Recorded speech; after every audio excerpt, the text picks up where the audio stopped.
And I need to find that quote from Cthulhu. Hey, Gary! Salute! How are you? There it is. I got it. I need to take this and I have to post it like everywhere. I'm gonna put it in my announcements channel right now just so I don't forget it.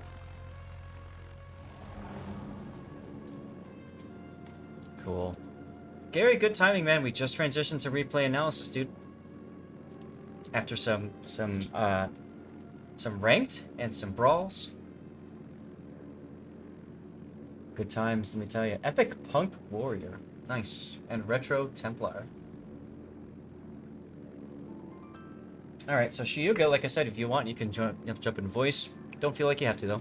And you are bottom tier. Congratulations.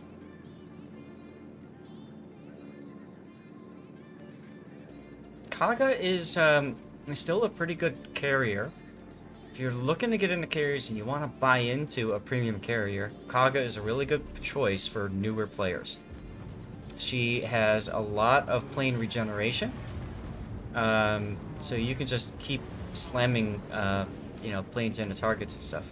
Unfortunately, you were a little bit too aggressive with your use of the plane there, and you can see the result. You're out with the family right now. Hey, no worries. Kaga is a beast, yes. You were just about to watch the Unicum goals video, Gary? Cool. Hey, let me know what you think of that video, because, you know. Cthulhu. Oh, sorry. I knocked the camera with the butt or my hand, right? Yeah, the Kaga's got paper planes, so they've got relatively low hit points. But the thing about the Kaga is you can just keep spamming planes. It's okay. If you take a loss, it's not a big deal.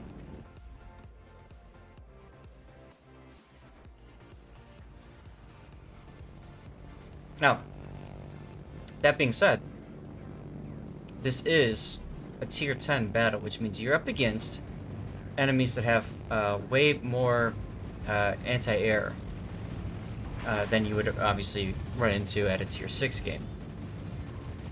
So, if you were trying to put that scout plane up to protect your Elbing, I think you would have been better off putting it in front of him and on him. I think you're putting it there because you want it to scout and provide vision, which is fine. Huge reserves and fast regen, that's right. So Kaga's main goal in random battles is farming battleships with your torpedoes specifically.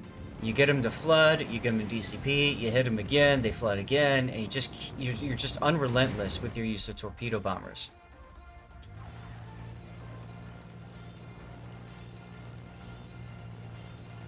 There you go. Wakaramashita? Yeah, it was the scout. Yeah, that's what I figured. Based off of your original, like the first time you dropped your scout plane, same thing. Oh, okay, that's understood in Japanese. Okay. Wakamarishita. Cool.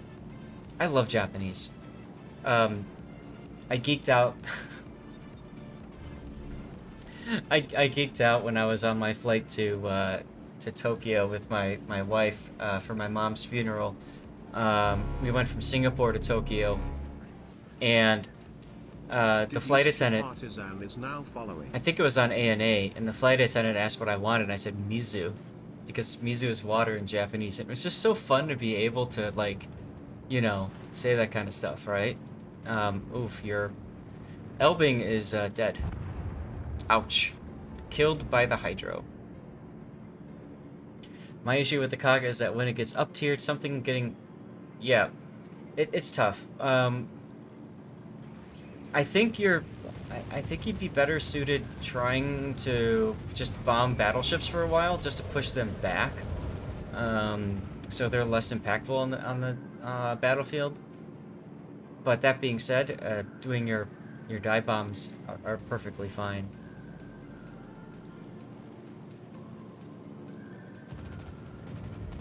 Hey, Data's Jap Artisan. Hello. How are you? And are you the one that followed? I need to make sure I thank you if so. for the followage. Yep, you did. Thank you very much. Yeah, this is replay analysis right now, but, you know, I was playing carrier earlier, so I am guilty of that too. Why are they all playing carrier? I have no idea. No idea, G-Sam. But I hope you're having a good day nonetheless. Saipan and a Kaga. Ouch. 109 planes you shot down, and then they got you. Well, at least you got to say you did some work, right? This Holland is his anti-air. Oh, there he goes. He just remembered it. Little late there. There's the effect of the machine gun change to the rocket mechanic. You're gonna miss that. I wouldn't even waste my time on these on the Holland really. Aside from just keeping it spotted for your team, that's all you're gonna be able to do there. So you're just worried about the Kaga? Lol. Quad Q, honestly, you guys saw what I did with the Lowenhart. Now imagine two of them. I mean, a single destroyer could be bombed off the battle before he even really gets a chance to get into the battle if RNG's on the carrier side. You're too busy dodging to worry much about any one thing, right? Hey, at least you were in Massachusetts. I mean, imagine if you were like in New Mexico against a Kaga and a Saipan. That would be painful. So that plane is to kill his fighters? Yeah, okay. So you despawn his fighters. That's fine. It's a Grav Zeppelin. He's got AP bombers. You don't care about those. Now, you might want to think about moving your carrier more mid, or at least over towards like the B7 area. Since your team is probably going to lose this flank. Probably. And your team has won it and is currently breaking through on the other flank. It might be a good idea to move your carrier that direction. Yeah, exactly, Quad. Stupidly OP, yep. Haragumo forgot to turn his anti-air on. So you're just getting free passes on him right now, which is nice. And you forced him to beach there. And because his anti-air is off, you get to get a free torpedo drop on the Haragumo. Oh, oof. Big oof right there. Arc Royal, I don't think so. Quad. It's got really good reserves. Its torpedo bombers are fantastic if you can hit with them. The problem I have with the Arc Royal is the planes are so slow. You just don't have the kind of impact on the field that you really want to have. She's great in operations, absolutely, yeah. Arc Royal, for those of you guys who don't know, she's got tier 4 planes, which means that they're relatively slow. They have pretty low hit points, but they regenerate stupid quick. And their torpedo bombers, like I said, are really strong if you can hit with them. So if you get good at using torpedo bombers, it's a good pick. Coming back over the Haragumo now with dive bombers. I like this plan. Now, you could have put a plane on the Montana on the way if you had seen those torpedo bombers earlier. That would have helped. And you might as well have luck chucked a drop on this guy. Sitting here and waiting for the Haragumo's smoke to end isn't going to really work in your favor. That being said, now your planes aren't detected, so... Oh, now they are again. Yeah, in a clan battle situation, you need planes that are fast. You need planes that are going to get to where you need that damage output. And that's what I was talking about with slow planes.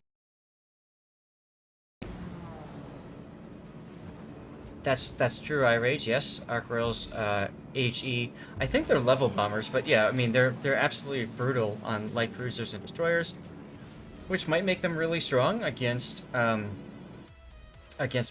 Wanghae, other, you know, smoking cruisers like Leander as well. The only problem is those are smoking cruisers, and you have to either get lucky on that hit, or you have to know you know, you have to hit them at the right time. Speaking of hitting at the right time, you managed to get that Haragumo. Nice.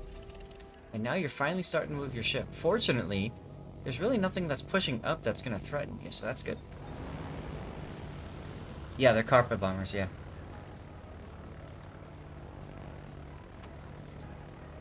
The Arc Royal ones are carpet bombers. Hey, Necto, hello, how are you? Hope you're having a good Tuesday. Cheers, my dude. We're doing some replay analysis. Des Moines is very smart, staying with the Zed, working together as a team.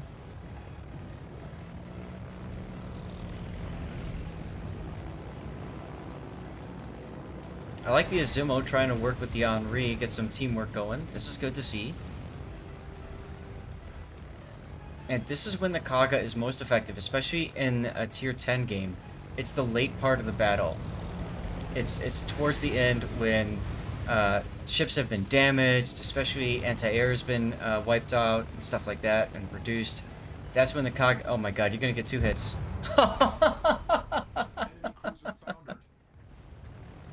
What the hell? I gotta see that again. Oh, and look at the chat, FUCP. Look at that beautiful drop. That was just a quick... You're probably spamming that left mouse button as quickly as you can to try to get that drop to hit.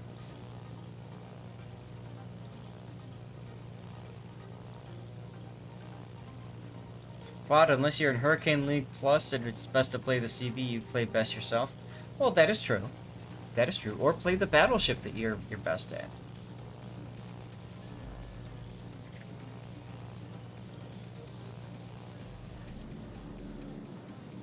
Because you're right, a big part of it is the ship, but another big part of it is what you can bring to the table with that ship. You can see the current reserves. You still have 32 torpedo bombers in reserve, 16 rockets and 19 dive bombers, and that's at 12 minutes into the game, and you've lost a lot of planes. Sea Bear! So that's what I'm talking about with the rapidness that you assemble new planes on your deck. It's crazy. Which is interesting because historically speaking, the Kaga didn't really have that much in reserves. Kaga, 80, 90, maybe it was 91 aircraft, something like that. Was the Zero Wing at the height, something like that? Enough salt in the chat from Mickey D's fries? Yes. Those are good fries. You're making me hungry now, Koopsa.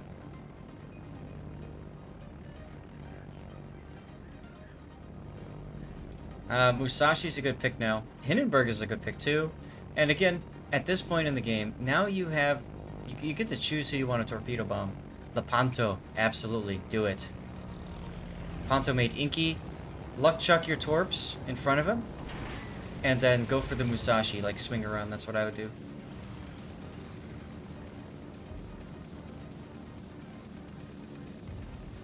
You might get him. Yep, you got him with 1. You got him with 2. You got him with 4. You hit him with all 4?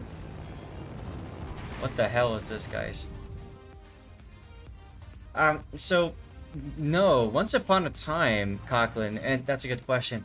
The original Kaga, the front of its flight deck didn't exist. The front third of its flight deck didn't exist because it had a secondary flight deck underneath, and the idea was it could launch both from both decks at the same time. I don't know if they were going to launch 3 decks at once, but I know they could launch from 2 decks at once in the 1920s. And then the Kaga changed. They upgraded her when they realized that it was more important to have a larger reserve. So by adding that flight deck on top and finishing that off, they added more hangar space as well, so that the carrier could carry more aircraft. I like the change to the Lepanto there. Trying to get that Lepanto out is good. Kaga slapping the tier 10s, yeah.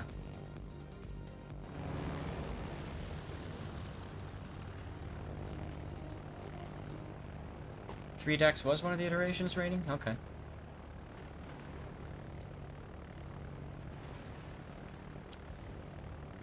Side catapults? Lol.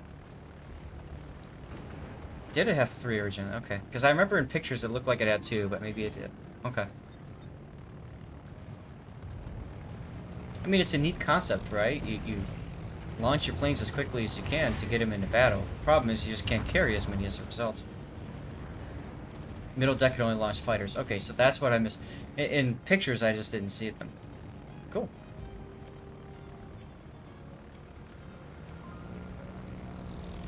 You gotta hope that this Musashi is gonna slow down. Or speed up, I mean stay full speed. Ah, you'll get him. Wow. Confederate. By the way, Hyuga, I love your profile picture for Discord. Welkin Gunther. Awesome character. From an awesome game, mind you. Yeah, they turn the flight decks into hangars. That part I knew about. Because obviously then you can carry more planes. Turbulence affecting takeoffs, yes. I don't know that it would affect landings as much, because the only way that you could land was in the rear portion of the ship, I think. But in any case, it didn't work. Some ship did have side catapults, really? You're thinking of the Battlestar Galactica, Duckman?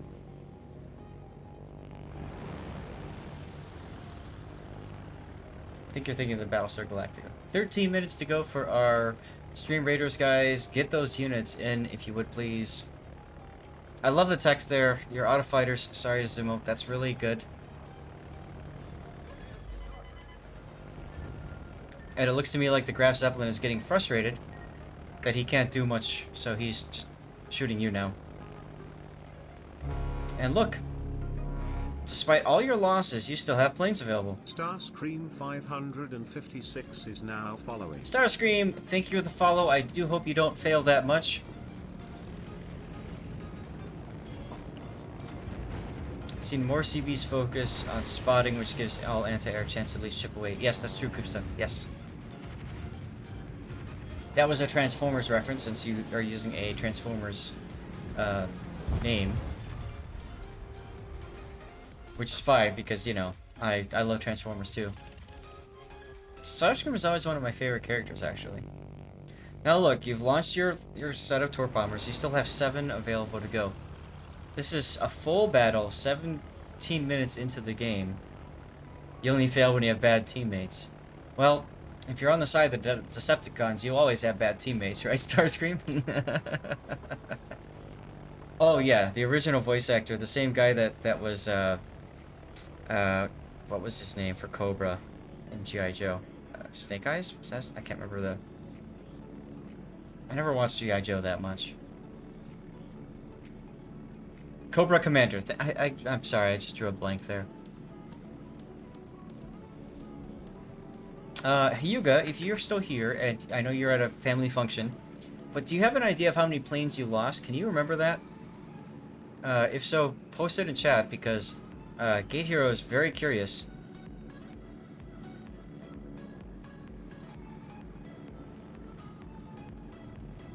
Thanks to Wargaming's Matchmaker, yes, you do always have a chance to feel like... Although, you know what I find, quite frankly, in my experience, has always been, if I'm top tier, the bottom tier ships just die. Like, if I'm a tier 8 in a 6 to 8 game, I'm always excited, because I'm like, hey, I'm top tier finally, right? I'm not bottom tier. But then what happens is I just watch as all these tier 6 players just... and we lose the game. And then I play the next game, I get bottom tier, I'm in a tier 10 game, and I do something like what Hyuga did here. Which is absolutely ridiculous, by the way. So I'm glad I was able to cover that that game. And you can see the true power that is the Kaga.